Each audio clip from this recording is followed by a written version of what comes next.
What's up, guys, and welcome back to the Reagan Faulkner Show. So, as I'm sure many of y'all have seen in the news and you're aware of, there is unprecedented levels of violence and chaos and turmoil happening in Mexico right now.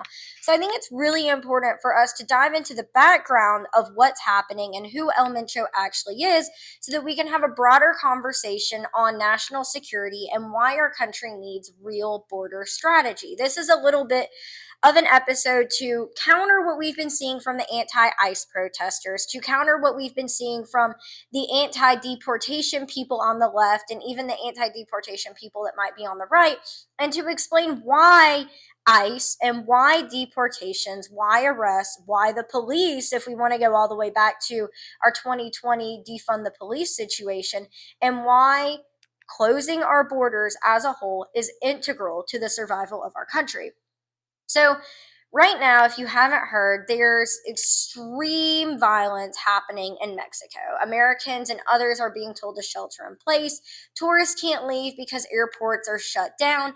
And why did all of this happen? What occurred? So on Sunday, February 22nd, El Mencho, who was the drug lord for the Jalisco New Generation Cartel, died. Now, it's unclear whether this was a specific execution that was trying to happen, whether they were trying to kill him, because that's kind of what we were led to believe right after it happened.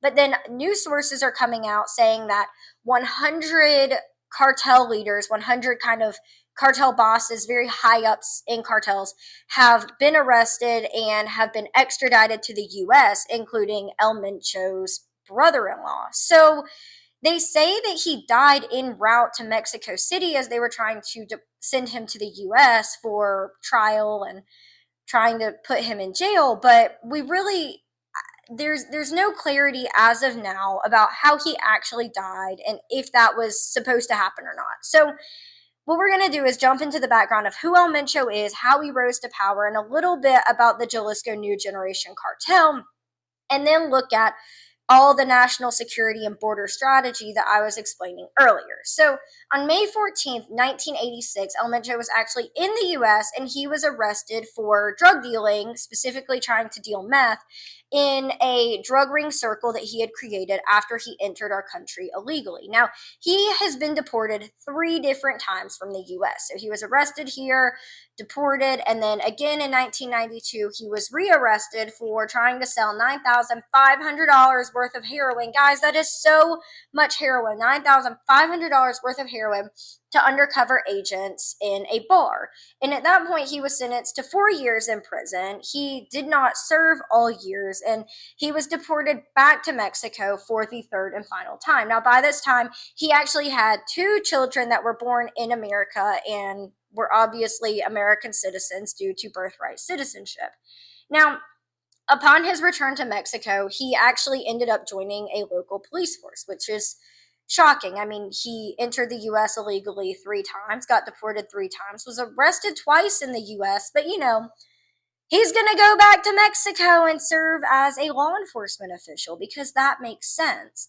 Now, after that, he actually returned to his hometown where he joined the Mencho cartel, and that was really known as a cartel for lots and lots and lots of drug trafficking. They were a drug trafficking cartel. And guys, going to stop right here and pause. If I mispronounce any of these names, I am so sorry. And by the way, for context, El Mencho is like his drug lord name, and for the sake of confusion and me not butchering every single thing that I say in here, we're just going to refer to him as El Mencho because he has many children and their names are very similar, and it's just a lot easier to keep things straight that way. So now, while he was in the Mencho cartel, he was a trained assassin. So his purpose was to go and kill other targeted individuals for the purpose of strengthening the Mencho cartel and taking out any enemies or targets that the cartel may have. And he was specifically an assassin against the Los Zetas cartel, which is actually a designated terrorist organization and one of Mexico's most dangerous cartels. Now, in the early 2010s, Los Zetas had many, many factions split off and create smaller cartels and then create like agreements with each other and treaties. And I mean, I guess not treaties because they're not official, but kind of work with each other. There were just tons and tons and tons of factions. Think of them like organized crime political parties. And then in 2011, they were actually weak enough in the Guadalajara region that the Milenio were able to take control of that territory. And this is very common with the cartels, where they're constantly fighting for territory in different regions and things like that. So at this point, the Milenio was at least strong enough in Guadalajara to overtake Los Zetas. And then in 2008, 2009, El Mencho was actually passed up for a couple of promotions that he had expected. So leaders were being killed and there were power vacuums emerging, and he was passed up and passed up and passed up, and he never got the promotion. So in 2011, he actually started leading a coup against the Milenio cartel, and he won. He won in 2011. So I think I was mistaken. He started in 2010, his coup, I believe, and in 2011 he won. He then renamed the cartel the Jalisco New Generation, or the CJNG, and he brought in the Los Cuinis cartel, and that was a cartel that many of his wife's siblings were in the leadership of. So after that, the CJNG, the Jalisco New Generation Cartel, was they were just growing. They were growing at unprecedented rates. They were growing across. They were mostly on the west. The Milenio was mostly on the west coast of Mexico. They grew, like I said, to all 32 Mexican states. They were growing in their ability to traffic drugs, how much drugs they were trafficking, and how much money they were making. Now, the CJNG is known for their violence, their torture, and their force. Many of their members are actually forced to join at the age of 12 years old. There are lots and lots and lots of evidence that they've had members as young as 12 years old literally being forced to join the cartel or having no other place to go except to join the cartel. Now, they also utilize forms of torture such as acid baths and cannibalization, which is just horrifying and disgusting and sickening. They are considered the most powerful cartel in Mexico and have mind-boggling amounts of military equipment and military prowess. They also have an estimated net of $8 billion annually in cocaine and $4.6 billion in crystal meth. And finally, they're also reported to be involved with sex trafficking as well as drug trafficking. And I also read something that said that they've started being involved in like rackets and schemes and things like that. So they might be involved in more white collar crimes as well as all of this drug trafficking and sex trafficking and torture. And there's also like there's evidence of murders, and how ever since they grew when El Mencho took over in 2011, there are just these mass graves that have popped up all over Mexico. It's truly sickening what the Jalisco New Generation Cartel is capable of and what they are doing and what they have brought upon the entire nation of Mexico.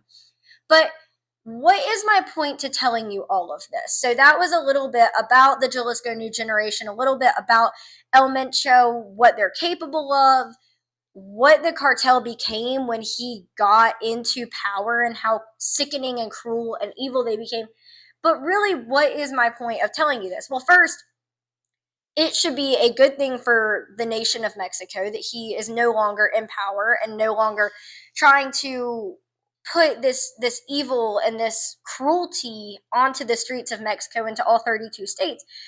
But instead, what we've seen is the cartel actually start an uprising and attempt to overthrow the nation of Mexico. They have declared war on Mexico. They've also declared war on the US. So they're not going to stop. They have not eliminated the cartel. And if anything, there is just even more, at least visible chaos that we're seeing coming out of Mexico right now. Now, in relation to the US and border security, why am I telling you this? Well, first, let's look a little bit at El Mencho's family tree.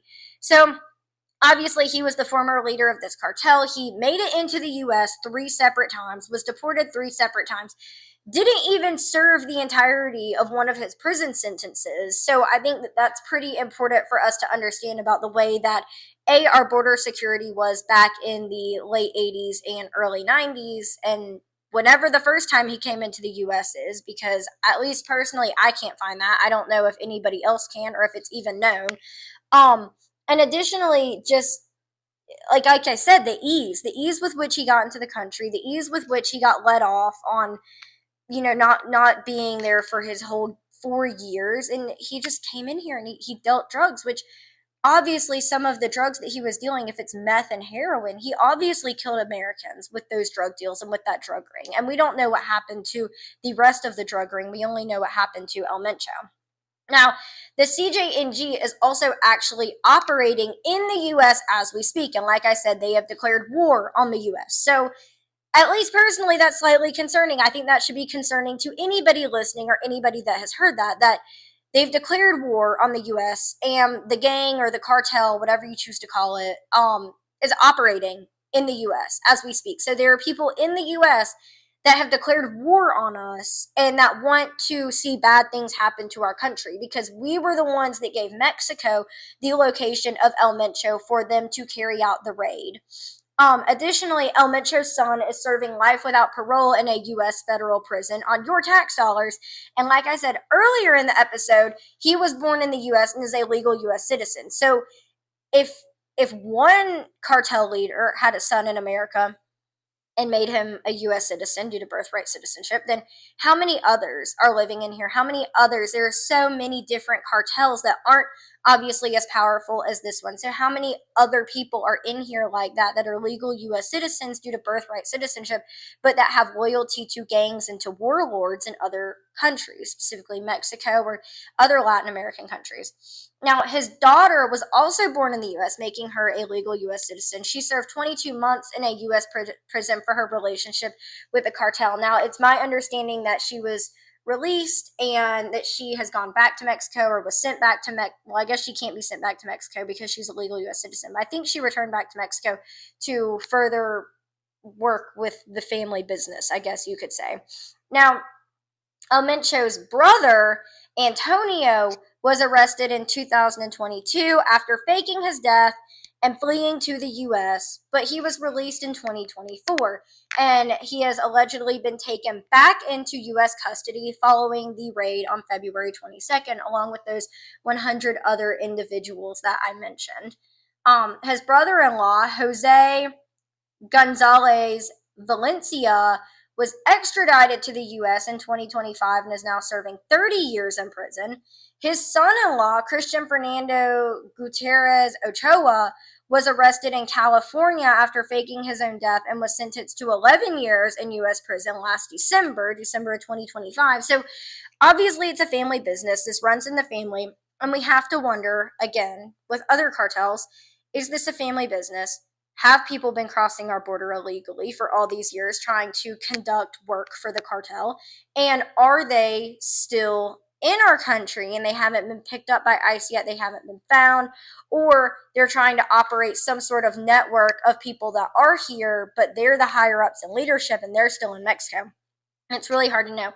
I also think I mistakenly said that it was El Mencho's brother-in-law that was sent to the U.S. following the raid. It was actually his brother. So I'm sorry for that mistake. It is really hard to keep this family tree straight because there is so much going on here, and they are literally all involved in just some of the most horrific crimes that you can imagine. Now, just based on this small analysis, kind of reiterating what I said, there are so many cartel leaders. There's so many of their children and their other relatives that are just around. They can be living in the US, they can be living in Mexico, they can be living in other Latin American countries, they can be living in other countries in general. We just don't know. And we can see how easily El Mencho and literally all of his relatives were able to come into the country illegally. And to the benefit of the doubt, yes, it stopped because of President Trump and his strict border policy that was enacted. But prior to January 20th, 2025, how many of those people came over our border under Biden? How many people came over the border under Obama? I know that with Trump this round, we've had 0 border crossings, but I honestly I believe that we may have had a couple of border crossings or border encounters under President Trump 2016 to 2020. We were still building the wall. We didn't have such a tight border protocol as we do now. So who entered, how many entered, and have we rounded them all up? Do we know where they are? Did they make it to other countries? Are they still out there and we don't have the authority to take care of that situation? It's really hard to say. And I'm telling you this specifically to get to the people that are on the far left trying to protect these awful criminals from ICE and trying to allow them to stay in the US. These are people who rape and kill for sport. These are people who literally use cannibalization as an initiation ritual for new cartel members. Even cartel members that are being forced to join the cartel, even people who don't want to do it, they are using cannibalization as an initiation ritual. These are the people who result to torture when people don't want to join a cartel or don't want to join, I mean, when they don't want to leave a car or when they want to leave a cartel. They don't want to join the cartel. They want to leave the cartel, and specifically the CJNG, when people want to leave, they literally torture them. They torture anybody that stands in their way if they don't immediately kill them. These are the people who deal drugs to get rich. They want the money, they want the profit, they want the power. So what do? They deal drugs that kill people, and they have absolutely no concern for the immense cost and the immense toll that it takes on human beings. It kills people, it ruins families, it leads people to commit suicide because they either can't overcome their addiction or their loved one died from an overdose. It is such a tragic situation, and these cartels are just dealing and dealing and dealing more and more and more drugs that are stronger and stronger and stronger and kill you faster and faster and faster because they want more money and more power.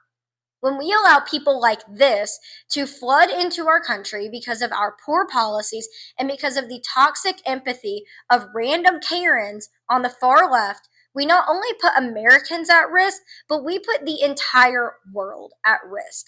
When they expand the cartel, they expand the cartel's reach. And what this means is that drugs and other forms of contraband can flow into other countries faster, cheaper, and easier. And maybe this isn't even drugs and human beings. Maybe this is also arms. Maybe this is also weapons. Maybe this is also things that we are supplying to our enemies that can hurt us in the future. When we allow this type of third worldism to flood into our country, it changes our culture.